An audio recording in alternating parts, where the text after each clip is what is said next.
Great job. Oh, Lily, how are you? Hey, everyone. I'm Joe Biden's husband. And I am your host, V. And this is This Week in Stupid for the 8th of May, 2021. We got a lot of things to cover today because in the United Kingdom, there have been elections. And as is customary during election season, the candidates have put their best foot forward in various election advertisements. So I went through most of them in order to get the best ones from Labour and the best ones from the Conservatives. Unfortunately, because I have a lot of biases and I'm not an objective person, I couldn't make out whether Labour had better advertisements than the Conservatives or the other way around. As such, I'm going to leave it up to you to decide and to vote in the comment section whether you think Labour beat Tory or the other way around. So let's start first and foremost with what I consider to be the best advertisements from the left-wing party in Britain, the party of the working class, the party of the working man, Labour. Here's a song to get to know about me. I'll start with my name, my age, my height, my gender identity, and my favorite game. This is where I live now, and this is where I'm from. Here's what I do for work, and what I hope to become. Now, to me, that was breathtaking. I walked past the construction site, and all of the workers there just immediately gathered around and said, you know what, this man speaks to us. This man can represent our interests. This man really gets what the working class is all about. So that's going to be very difficult for the Conservatives to beat. Already I was watching that ad. If I was a British person, I'd been sold.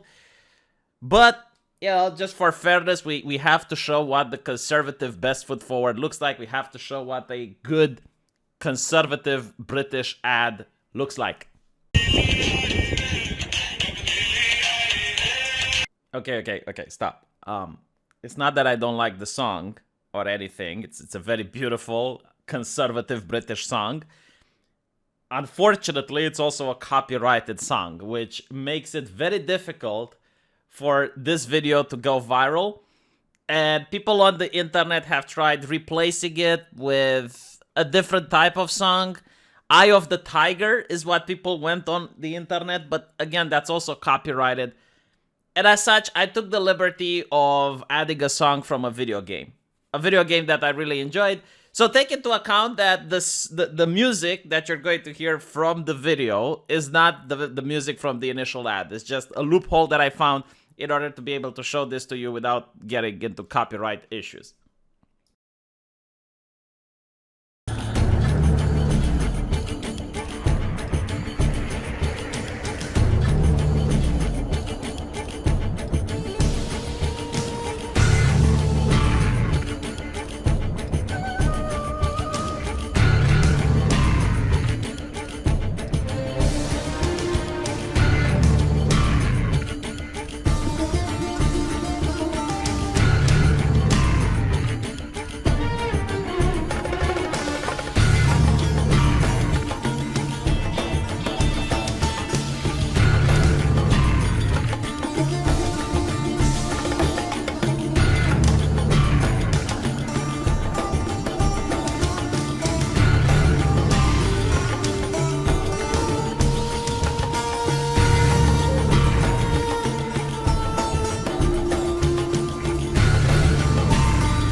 Again, I don't know if the added soundtrack added or removed something from the experience, but I gotta tell you, like, this guy, okay, I'm not a conservative, Like I'm a left-leaning progressive person, but when I saw this guy, made me want to vote for him. Like, this guy oozes confidence. Can you imagine a meeting between him and his team? And it's like, okay, what do we do? How do we reach the people? You say nothing. You don't even have to say anything. Like, did you look at the competition? Did you look at who's running again? You don't say anything. You just go there, and I'm going to get my phone, and I'm going to play some conservative music, and you're just going to walk like a boss. And you know where you're going to go? Into a children's playground. You know why? Because you made that. You made that out of the taxpayer money. You're going to go there. You're going to show the victory sign. You're going to be like the Nixon experience. And people are going to vote for you. People are going to love it. And you know what they did? I'm pretty sure this guy got elected. I mean, with this level of confidence, the walk, the look, there is no way that this guy lost the election. It's why the minimal effort. It's why, like, it didn't have to do more than this. And if he would have said even one word, even a single sentence, if he would have said, that would have been way too much effort, way over the top. Like, this guy minimalizes the effort so that he can put all of the necessary energy into governing the city. Isn't that beautiful? Vote for him. All of a sudden, I'm a left-leaning progressive person, but if I was in Britain, I would have become a conservative just for this guy. We need more of this guy. But hey, that's just me. I mean, you guys tell me in the comment section, who do you think won? Was it the Chad conservative or the very in touch with the people Labour Party member? I'm curious about what you guys think. If you have to choose, like, if those two people would be running against each other, like they weren't because they were from different cities, but assuming they were, who would you vote for? Seeing the ad, just the campaign alone, like nothing else. Now, regardless of who wins, their main and most essential job is going to convince people to follow the strict guideline regulations. And their job is going to be made a lot easier now because the actors and the artists, the most prestigious members of our society, have decided in order to start making public awareness campaigns on why people should mask up. So let's watch a couple of very interesting clips made by professional actors of the British community trying to motivate people to be good and decent citizens. I'll put a mask on you if you defy. What have you misconstrued? Start complying. Over 7 months since the first case. Now you wear your mask, or there'll be hell to pay. I'll put a mask on you if you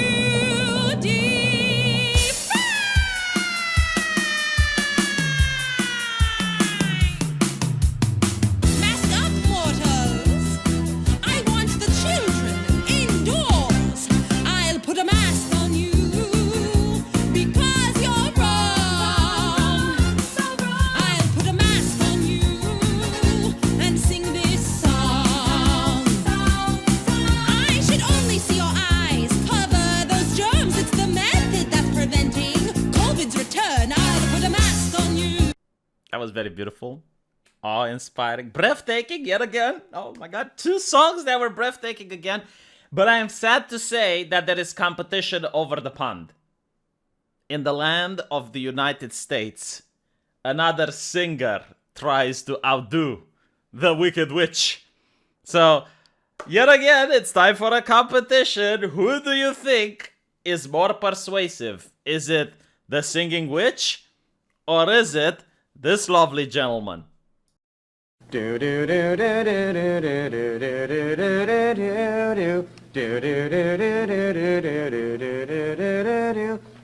Fauci, give us vaccines. Help all the people who have been quarantined. We'll wear our masks and we'll have to stay distant. We'll wash our hands and we'll be more resistant. Fauci, yes? Promise us, please. We'll have a cure that can fight off this disease. Restrictions will lift with some ease.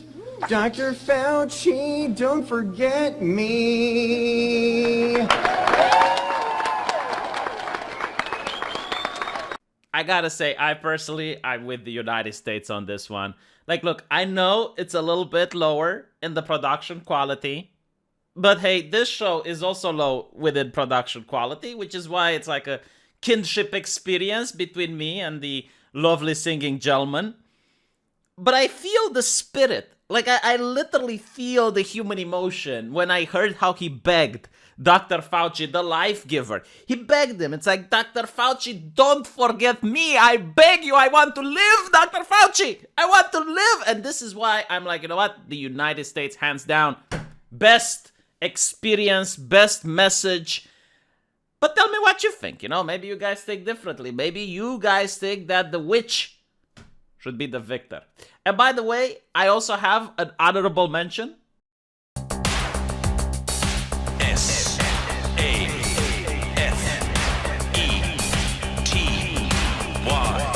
Safety dance. We can fly where you want to. We can leave your house behind. But if your friends don't mask, and why don't they mask? Well, they won't fly this airline. You can fly if you want to, cause we do safety right. We have air that's clean and disinfectant machines zapping germs like an arcade space fight. And we dance to the dance, do the dance. Everybody wash some hands. Do the dance, do the dance. We're always wearing a mask. Do the dance, do the dance. No, seriously, please wash your hands. Do the dance, do the dance. Have the filters cleaning commence. Alaska safety dance.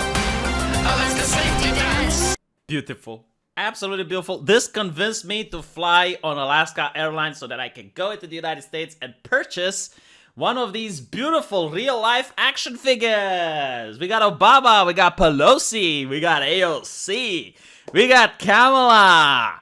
Who? Ted Cruz. We don't have evil people here, okay? No filthy Get the fuck out of the show. What is wrong with you? Ted Cruz action figure. Ugh.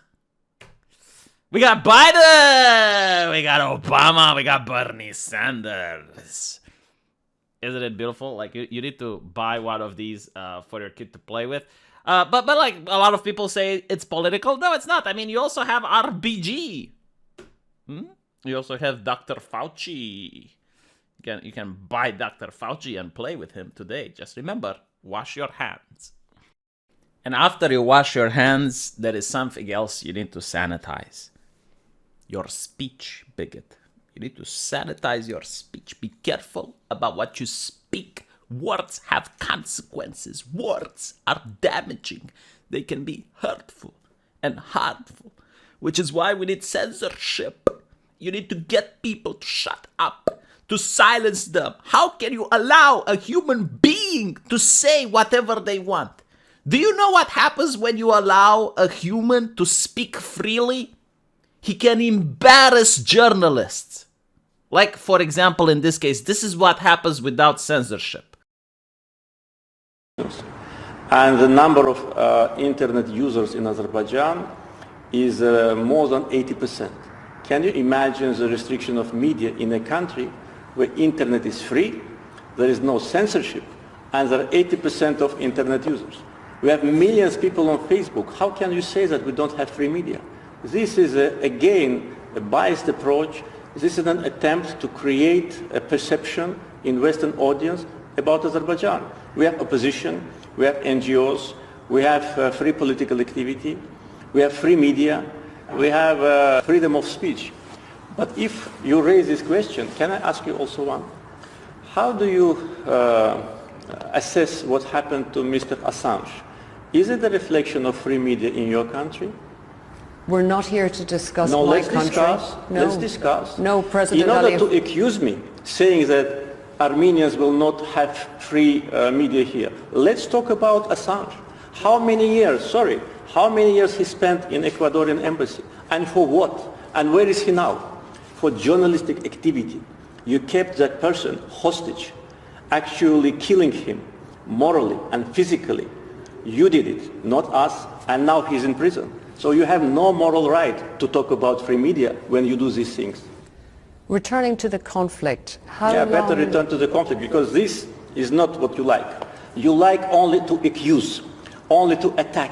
But look at the mirror. Look, I tell many times, before coming and lecturing us, and in your question, accusing me, it's not a question, it's accusation. You talk like a prosecutor. Why? If you're so democratic and so objective, why you keep Assange in prison? For what? You keep him in prison because of his journalistic activity. I'm not keeping him in prison, President Aliyev. But You don't like this. It's not a question of don't like. You are It's not used to this. It's not the because subject you are of our used interview. only to attack. It's not the subject of our Only. interview. And with respect, No, it President is not the Aliyev, subject of interview, but you raised it. you raised it. No, you raised it. You raised the case You of said Assange. Armenians, if you don't have a free media in your country. No, you raised it. Oh, no, you raised it. No, I insist. You, madame, raised it. Oh, no, monsieur, you raised it. This is why we did censorship.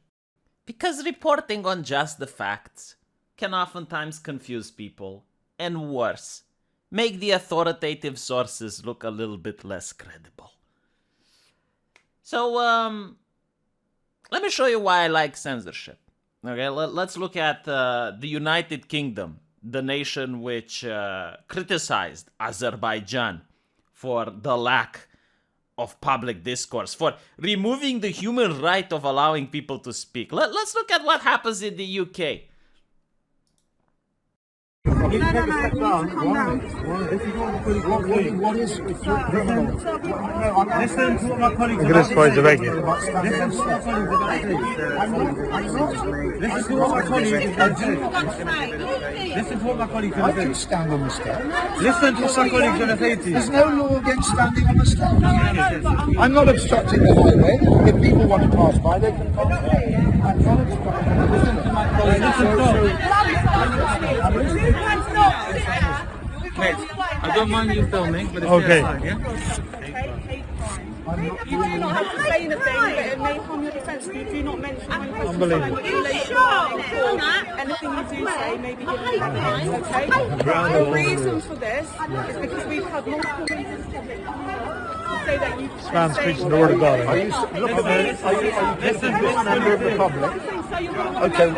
Well, let's this is what my colleagues say. This has been offended. You're on the right side. You want to come down? You need to come down, otherwise we'll put it on. Are you going to come down or not? You're on the arrest. You need to come down. Are you going to step down? I'm not working on the video. Step down, sir. You need to step down. You need to step down. Look at this. Easy, easy. Hey!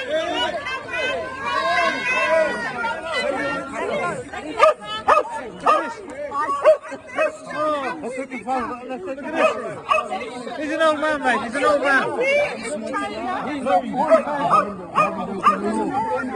He's an old man. Yes, but he is an offensive old man. Where the heck does he think he is? Azerbaijan? Only in Azerbaijan can you go and you can say whatever you want. The United Kingdom is a progressive nation, a nation with decent, moral, upstanding citizens. And if you cannot be a progressive person, then you are offensive and you deserve the full might of the British law to descend upon you. In fact, it's like activist British Sarkar has said. And by the way, notice this new feature. You can now tip people on Twitter for their hot takes. I'm going to have to activate this, although I don't know if it's only available for the blue check marks or not. But yay capitalism, right? I mean, there's a lot of people with hammer and sickles in their bio working at Twitter. And now they're going to benefit from the labors of capitalism. Oh my god, that was a hot take. Tip jar, tip. I'm pretty sure this is not going to get the rhetoric on Twitter to be even more inflammatory. Like, say something as controversial as possible, that will get your tweet to be shared 1,000,000 times so more people can see it. And hopefully, out of those millions of people, at least 10% are going to tip. Oh my God. Awesome. But probably only for the blue check marks, you know, like people with blue blood, people of nobility, unlike peasants like myself. So Ash Sarkar, you know, she says that she has enough of London slander. It's beautiful. Like, I love it. So people who think England is racist, right? England is problematic. They love London. How does this work? I mean, like, you have managed to shake hands with Hitler from the other side of the horseshoe. Like, when you go so left and it's like, oh no, country is evil. Yes, founded on racism, bigoted. I love this town. I mean, it's like going a little bit on tribalism, I would say, like just splintering into smaller and smaller groups. But alright, you know, like, why does she love London? Highest rate of child poverty of any English region. Oof. And all we hear from Labour MPs is the talk of woke metropolitan elites. In other words, using identity politics and culture to dissuade people from talking about the economic issues and things like child poverty. Yeah, like this is what she's actually saying. And there are a lot of shit things about living in London. Now, I don't happen to live there, but I do read the news, and apparently a lot of people are concerned about the rising knife crime epidemic. You have the mayor of London, like the mayor himself, saying that terrorism is part and parcel in living in a big city. Basically, like, he just stopped trying at this point. I live in a big city. I don't have terrorism here. People in Tokyo don't have it there. There's other English cities that can be considered big and they don't have it, right? Maybe there is something that they know which the mayor of London doesn't, but like anyway, a little bit fatalistic about him. That doesn't really sound like an invitation to go live in a big city if that's the deal, if that's the trade-off. Poverty, you get wealth, income disparity, difficulty finding a house. The living price of living in London is incredible. I mean, it's one of the most expensive European cities. Probably one of the most expensive cities in the world, if I'm not mistaken. Yeah, I mean, there's a lot of crime rates are rising. I mean, Owen Jones, very progressive individual, complained that this is the second time, okay, not the first, the second time that someone steals his phone while he is talking. Did this happen to you, by the way? Like, this never happened to me. I live in Romania, okay, big city. I never had someone, like, steal the phone off of me. Never. Like, no, seriously, it never happened. And by the way, like, I would even go around and say, I don't even know people that had this happen to them. So, you know, like, these are the negatives. But what are the positives? The acceptance of difference. Well, unless you're a preacher, as we saw, like that very little acceptance for preachers. But other than that, okay, fine. You know, like, maybe that was a one-off. Are not things I'm going to be made to feel ashamed of. Because it also has the diversity and the cosmopolitanism. It would be better if more places in the country were like that. I have a feeling that Ash Sarkar is a person of privilege. I have a feeling that when you have wealth, you don't have to deal with the negatives that I just mentioned. Because you can live in a gated community. And you can hire security if you need to. You know, you're a famous person. If something bad happens, you can immediately have the connections for the cops to take you seriously. The media can also raise awareness if you have any issues. So maybe, you know, just maybe, like, yeah, okay, if you're a wealthy person, if you're a very, very wealthy person, London is a great city to live in. For everyone else, not so much, but what I love, and this is what I like the most, is that the people who live in London, like Ash Sarkar, would want those problems to be expanded to the rest of the nation so that people can stop comparing. You know, you would go like, okay, there's high crime rate in London. It's like, but everywhere else is high crime. Like, what are you talking about? Like, that's literally the entire country. Yeah. But it's okay. It's okay because, you know what? The British government is so empathetic and so compassionate. It's going to do the world groundbreaking research into dealing with crime. Do you know what they're going to do? They're going to allow people to hug now. Soon. Coming soon. To a gathering near you. People are going to be allowed to hug only if you're going to be patient. Like, the government is working on it. They're working on a system to allow human beings to hug each other. And then if someone steals your phone, they're going to be, that's all right. And they're going to give you a hug. See? Isn't it beautiful? Like, man, this is what progress looks like. This is what the future looks like. I mean, sure, you might have high crime rates. You might have poverty. You might have, like, all these bad things. But people are going to be nice to each other. Like, maybe when they steal your phone, they're going to also wish you a happy day. Maybe they steal your phone and they're going to thank you for the unplanned donation. How about that? Like, they're going to say the correct things. They're going to usher the correct pronouns. But, it's just like a little downside. Let's stop being so reactionary about these things. Let's just stop pretending that these things really bother us. Do you want to live in a country where people speak nice? Or do you want to live in a country where you have food on the table? Like, be honest about it. Because look, Switzerland is already trying to help people out. Switzerland has said that if you're homeless, they're going to fix that problem right away. They're going to all of a sudden reduce the number of homeless people in Switzerland.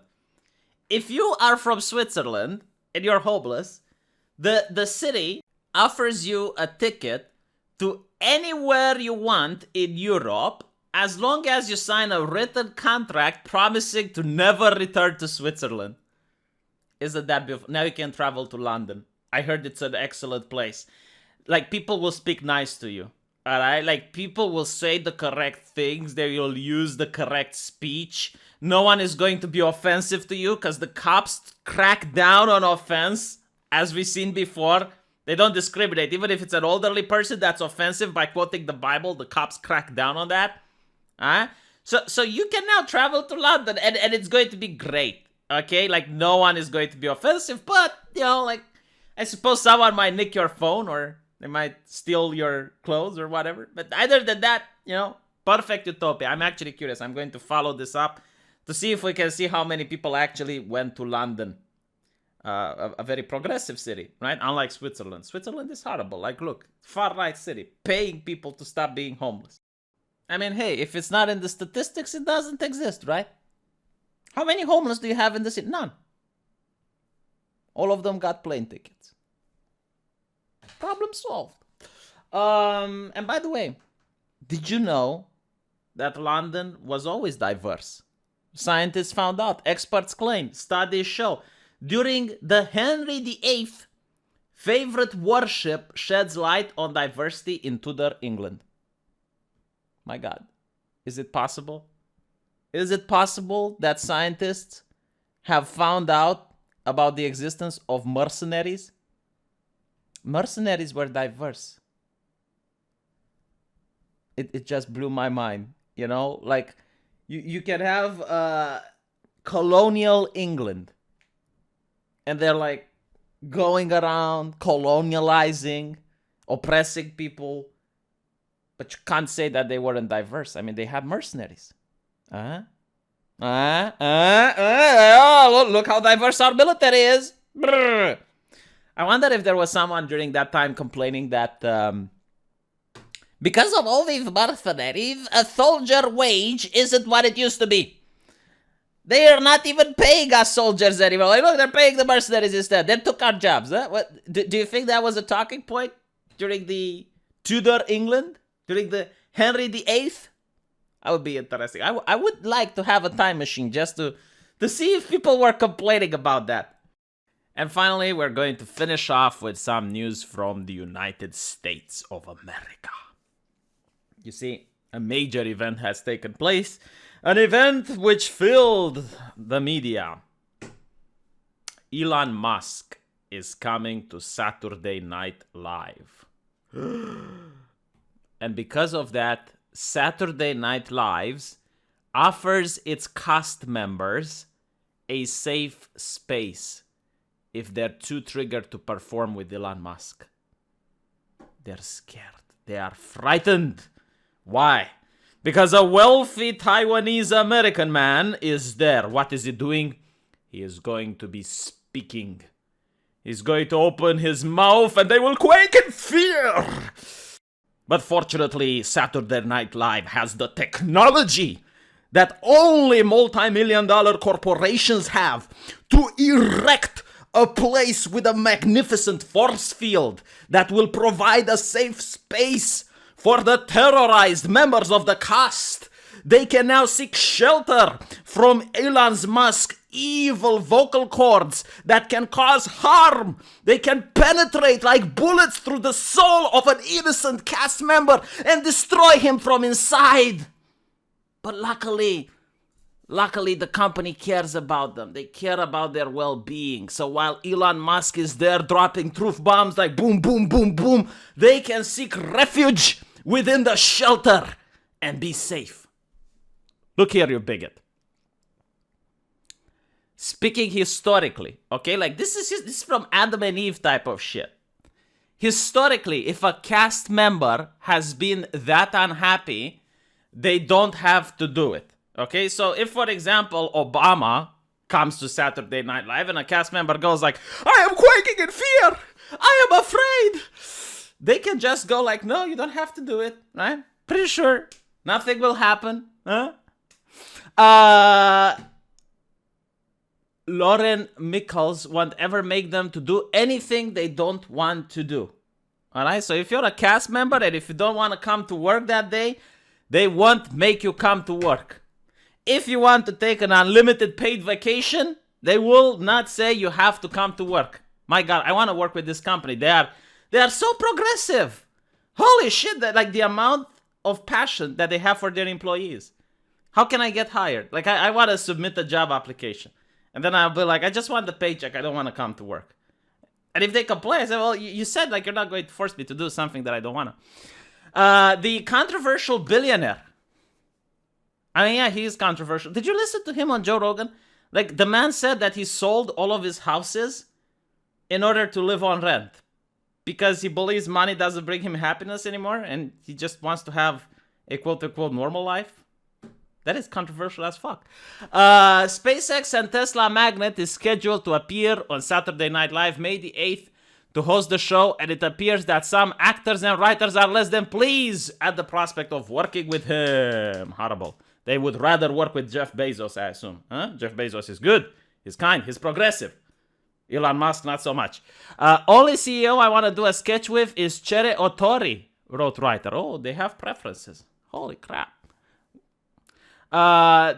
This mix referring to an ex-cast member and also purportedly aiming at Musk. A.D. Bryant, a long-standing regular of the show, recently retweeted a Bernie Sanders tweet which read, the 50 wealthiest people in America today owe more wealth than the bottom half of our people.